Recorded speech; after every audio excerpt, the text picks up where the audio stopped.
మెల్లగా తెలుగు మార్కెట్లో పాగా వేస్తున్న ఇద్దరు స్టార్ హీరోలు. మమ్ముట్టి సన్గా ఇండస్ట్రీలోకి అడుగుపెట్టినప్పటికీ తెలుగులో మాత్రం తనకంటూ own market and identity create చేసుకున్నాడు దుల్కర్ సల్మాన్. మహానటితో తనపై ఉన్న negative ఇంపాక్ట్ని సీతారామంతో చెరిపేసుకున్న Dulquer టాలీవుడ్ను second హౌస్గా మార్చేసుకున్నాడు.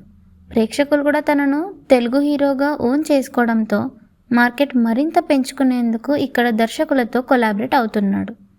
Venky అల్లూరితో lucky Bhaskar hit తర్వాత ఇప్పుడు పవన్ సాధినేని దర్శకత్వంలో ఆకాశంలో ఓ తార చేస్తున్నాడు. ఇక దుల్కర్నే ఫాలో అవుతున్నాడు ధనుష్.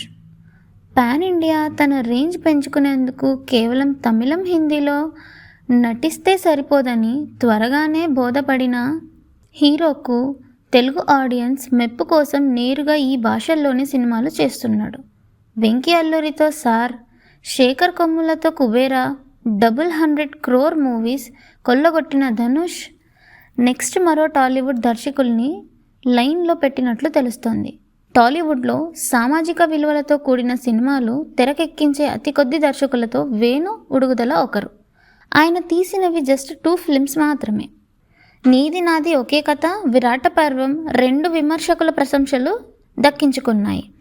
ఇప్పుడు ఈ దర్శకుడితోనే నెక్స్ట్ మూవీని ప్లాన్ చేస్తున్నాడంట ధనుష్.